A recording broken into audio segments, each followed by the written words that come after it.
अस्सलाम वालेकुम नाज़रीन, मैं हूं आपका मेज़बान सुल्तान मिर्ज़ा। आप देख रहे हैं हमारा यूट्यूब चैनल 50 न्यूज़। नाज़रीन, आज 25 अक्टूबर को पाकिस्तान के मुख्तलिफ इलाकों में जुज़वी तौर पर सूरज ग्रहण होगा। रवान साल का ये दूसरा सूरज ग्रहण है। पाकिस्तान में भी ये सूरज ग्रहण होगा। ये पहला जुज़वी सूरज ग्रहण होगा जो पाकिस्तान में देखा जा सकेगा। माहिर फल्कियात के मुताबिक सूरज ग्रहण 3:37 से लेकर 5:56 तक रहेगा। शाम 5:01 पर मुकम्मल तौर पर ये सूरज ग्रहण अपने अरूज पर होगा। सूरज ग्रहण का मजमूई जो दुरानी है वो 2 घंटे होगा। हमारे साथ इस वक्त मौजूद है मजहबी स्कॉलर डॉक्टर मुफ्ती मोहम्मद यूनुस रिजवी साहब।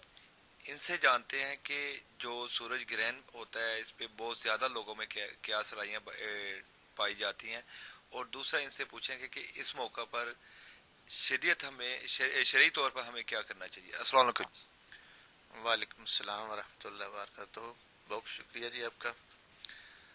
तो आपने जो सवाल पूछा है ये सूरज ग्रहण के हवाला से, हमें इसमें ना अकली तौर पर जो अकली घोड़े दौड़ाते हैं हमारे लोग, जो जो मुंह में आता है वो कहते जाते हैं और बहुत सारी क्या सराइयाँ होती हैं, उससे हमें गुरेज करना चाहिए। तो ये अल्लाह ताला की जो निशानियाँ हैं, अल्लाह ताला की तरफ से जो भी मामलात होते हैं उन्हें हमें अपने जो अकल और अपने शऊर से जो है गैर शरई तरीके से उसको डिस्कस नहीं करना चाहिए। बहरहाल इस मौका पर हमें जो हम करने वाले काम हैं, अल्लाह के प्यारे नबी सल्लल्लाहु अलैहि वसल्लम की हदीस से मुबारक आपके इरशादात हमारे सामने हैं। तो जब ऐसा कोई मौका आए तो अल्लाह के हुजूर हमें तौबा करनी चाहिए और नवाफिल पढ़ने चाहिए। नमाज है बाकायदा ये सूरज ग्रहण की, वो नमाज अदा करनी चाहिए, नवाफिल पढ़ने चाहिए और सदका देना चाहिए।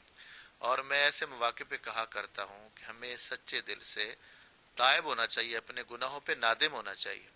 अब हमारी हालत क्या है कि आज दूसरा मुसलमान हमसे परेशान है, दूसरे को हम लूट रहे हैं, धोखा दे रहे हैं, फ्रॉड कर रहे हैं, बद अखलाकी है, और इसी तरह हर मामले में दो नंबरी हो रही है, मिलावट कर रहे हैं, तक मेडिसन तक जो है वो हमें खालिस नहीं मिल रही है।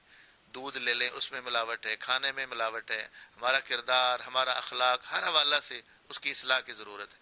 हमें अल्लाह के हुजूर तायब होना चाहिए, अल्लाह से माफ़ी मांगनी चाहिए, अपने गुनाहों पे नादिम होना चाहिए।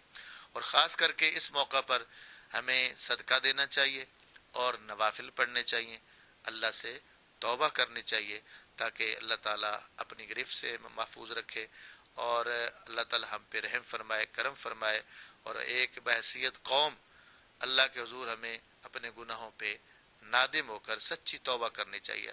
देखा पिछले दिनों में ये सैलाब की सूरत थी, बारिशें आई, और इसी तरह और तरह तरह से जो मसाइल मसाइब आते रहते हैं, परेशानी आती रहती हैं। तो इसलिए हमें अल्लाह के हुजूर ऐसे मौके पर तायब होना चाहिए, माफ़ी मांगनी चाहिए, अपने गुनाहों पे हमें शर्मिंदा होना चाहिए। हमारे जो मामलात हैं अल्लाह के साथ और अल्लाह की मखलूक के साथ ख़ास कर भी, उस पर हमें तवज्जो देनी चाहिए। आज हमारी हालत क्या है कि एक भाई अपने भाई का गला काट रहा है, बेटा अपने बाप के सामने खड़ा हुआ है, उसके मद्दे मुकाबल बन के खड़ा हुआ है, और बहन बेटी की इज्जत महफूज नहीं है। आज छोटी छोटी बच्चियाँ हैं, उनकी इज्जतें महफूज नहीं है। हमारे माशरे में क्या बुराई नहीं हो रही है। तो हमें ओवरहाल तमाम बुराइयों से हमें तौबा करनी चाहिए, अल्लाह से माफ़ी मांगनी चाहिए। और इस मौका पर फिर मैं कहूँगा, अल्लाह ने दिया है, अल्लाह की राह में ख़र्च करें। अल्लाह के प्यारे नबी सल्लल्लाहु अलैहि वसल्लम ने सदक़े पे बहुत ज़ोर दिया है। सदका मुसीबतों को टालता है, बलाओं को टालता है, बीमारियाँ दूर होती हैं। इसी तरह अल्लाह के हुजूर सजदा रेज़ी करनी चाहिए, नवाफिल पढ़ने चाहिए और अल्लाह ताला के पाक कलाम की तिलावत करनी चाहिए।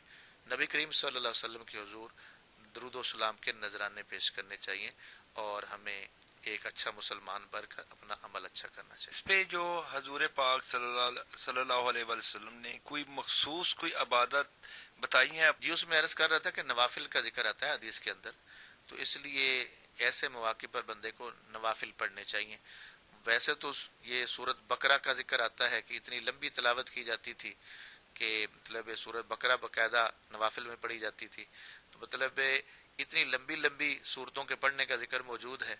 तो आजकल तो हमारे लोगों में इतनी हिम्मत नहीं है कि इतना बड़ा मतलब ज़्यादा से ज़्यादा कुरान का हिस्सा पढ़ें, लेकिन नवाफिल तो पढ़े जा सकते हैं। जितना मुमकिन हो انسان جو ہے وہ قرآن پاک کی تلاوت کرے اور دوران نوافل پڑھے تو زیادہ بہتر ہے اس کے لیے، تاکہ سرکار کی سنت بھی ادا ہو۔ جی ناظرین، یہ تھے ڈاکٹر مفتی محمد یونس یوسف صاحب، جن کا یہ کہنا تھا کہ یہ جو قیاس رائیاں کی جاتی ہیں یہ فضول ہیں۔ اس ایسے موقع پہ ہمیں چاہیے کہ زیادہ سے زیادہ ہم صدقہ خیرات کریں، نوافل پڑھیں، ذکر اذکار میں اپنا وقت گزاریں۔ اسی کے ساتھ اپنے میزبان سلطان مرزا اور ہماری ٹیم کو اجازت دیجیے۔ اللہ حافظ۔ پاکستان زندہ باد۔